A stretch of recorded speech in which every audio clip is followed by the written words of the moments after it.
Estou aqui no estande da editora Central Gospel, na Expo Cristã 2025 no Rio de Janeiro, para falar com a pastora Elisete Malafaia, que está fazendo uma tarde de assinaturas de 3 livros, né, pastora? Que é No Divã, Agraciadas e Vivendo com Ousadia. Pastora, eu tenho uma curiosidade, nesses momentos de interações com o público, com leitores, o que de mais recorrente a senhora ouve deles? Bom, o que eu ouço muito assim, como é que a senhora consegue ser equilibrada ao lado de um homem tão veemente? Eu falei, Deus faz tudo certo. Deus prepara as pessoas certas, né? Para que a gente possa se unir, se relacionar. E aí eu escrevo muito sobre isso. Por exemplo, no livro, quando eu falo Vivendo com Ousadia, eu falo de mulheres da Bíblia que foram chamadas para cumprir um papel muito especial, sendo ousadas por Deus para estar ao lado de pessoas fazendo algo de importante. Eu falo de Esté, né, que foi uma mulher que desempenhou um papel muito importante, ela teve que ser ousada, mas ela não fez nada sozinha, tinha Mardoqueu e ao lado de um grande homem que era Assuero. E Deus preparou Esté para aquele momento, né? No livro que eu falo, No Divã, são livros pequenos que eu falo numa linguagem muito fácil de se assimilar. Eu falo sobre o ser humano, as questões existenciais, porque como psicóloga eu atendi em consultório durante 30 anos. E as maiores questões que a gente ouve no consultório é quem eu sou, o que eu estou fazendo aqui e para onde eu vou. São as 3 questões existenciais que mais ficam na cabeça do ser humano. Então ele tem que ter essas respostas. E aí nesse livro eu falo sobre isso. Quem você é? Você é filho de Deus. Você veio a esse mundo porque Deus quis. Não foi seus pais que quiseram. Foi Deus que te escolheu e te enviou a esse mundo, na família que você nasceu, para você cumprir um propósito específico dentro dessa família. E aí eu falo nesse livro que se a pessoa, porque a família é nosso primeiro campo de treinamento. Geralmente na família você vai ver vários tipos de temperamento. Tem o colérico, tem o sanguíneo, tem o melancólico, tem o fleumático. E se você aprender a lidar com a sua família, você vai poder ir para qualquer lugar do mundo que você vai se dar bem. Agora, se você sair da sua família, sabe, sem perdoar alguém, com algum problema de relacionamento, isso vai afetar você por onde você passar. Então é muito importante quando a gente tem essa resposta. Quem eu sou? Eu sou filho de Deus. Qual é o meu propósito? Eu estou aqui cumprindo algo específico que Deus colocou em mim, que ninguém tem. É a nossa singularidade. Quero dizer para você que está aí, você tem algo que ninguém tem. E muitas vezes você está se debatendo com essa diferença que você tem. E é essa diferença que Deus vai usar para você ser um canal de bênção nessa terra, né? Então eu tenho o meu jeito diferente do Silas. Então Deus fez ele diferente para ser usado desse jeito e me fez diferente dele para ser usada do jeito que eu sou. Então eu explico isso para as pessoas. Você tem um propósito, não queira se comparar com ninguém. Nós temos modelos para a gente admirar, mas não copie ninguém. Deus te fez original, seja você, sabe? Descubra o propósito para o qual Deus te criou. E a outra pergunta, para onde eu vou? É o nosso destino. Então nós viemos aqui e nós já temos um destino. O nosso destino é reinar nessa terra com Cristo. Então nós somos seres eternos. Quando você entende isso, você se valoriza. Você valoriza a tua vida espiritual, a tua vida emocional, a tua vida física. E aí na série de livrinhos eu falo sobre saúde. Saúde física, saúde mental, saúde emocional.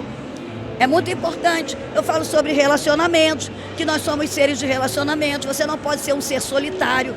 E hoje a gente tem visto muitas pessoas que estão se isolando, achando que porque está usando as redes sociais está se relacionando. Mas não.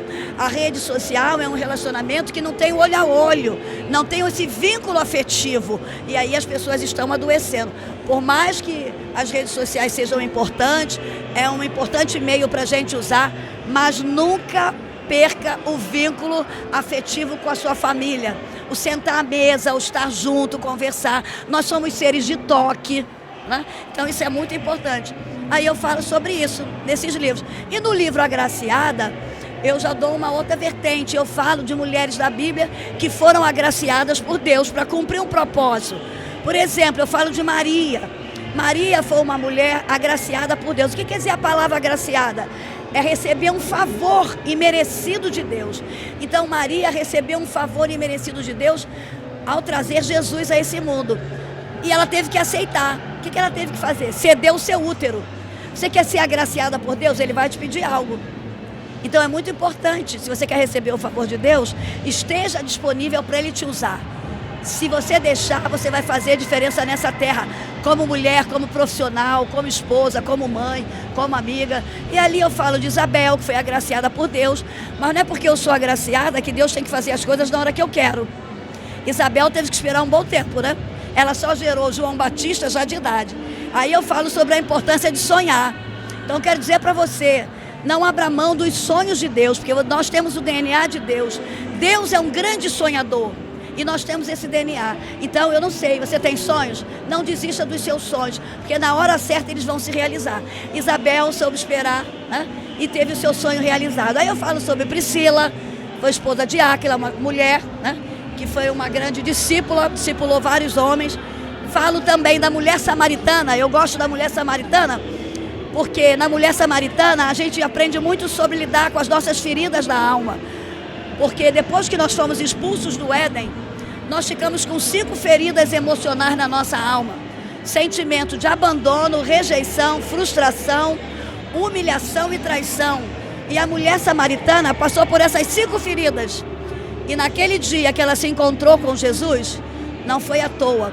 Não somos nós que encontramos com Jesus. Jesus é que marca o encontro com a gente. Então, Jesus quer ter um encontro com você.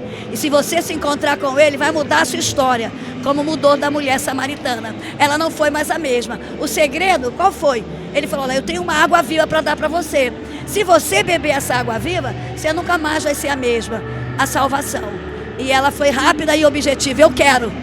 E aí, quando ela tomou, né, essa água viva que era Jesus, ela saiu dali uma outra mulher, escrevendo uma nova história.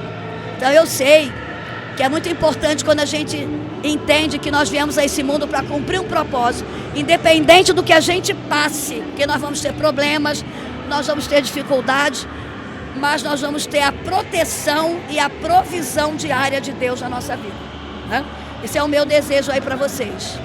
Pastora, para finalizar, qual desses livros foi, porventura, mais desafiador para a senhora escrever, por causa justamente do tema dele? Foi o Agraciadas. Foi o livro mais desafiador, porque foi num ano que foi o ano de servir, que nós colocamos na igreja o tema, o ano de servir.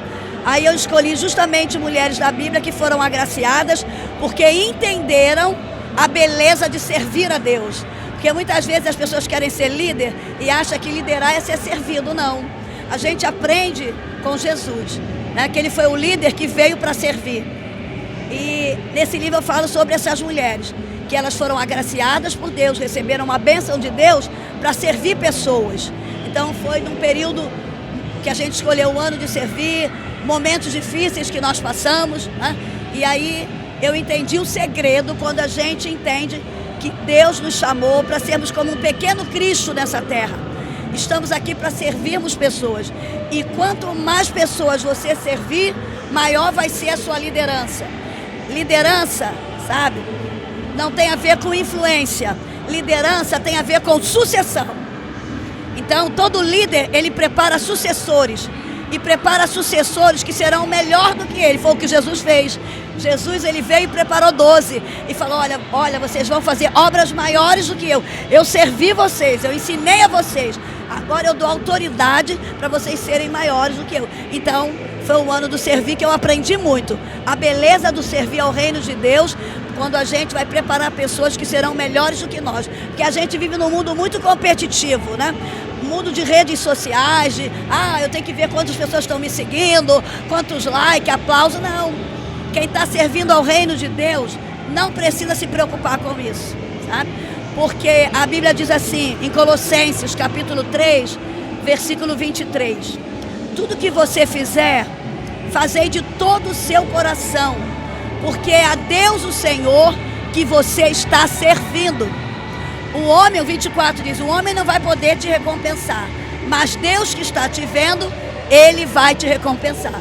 Então o meu desejo é que você tenha prazer de servir ao reino de Deus. Porque nós estamos aqui porque Deus nos serviu com o que Ele tinha de melhor, Jesus Cristo, né? E Jesus nos serviu com o que Ele tinha de melhor, com a sua vida. E por isso nós estamos aqui. Perfeito, pastora, muito obrigada.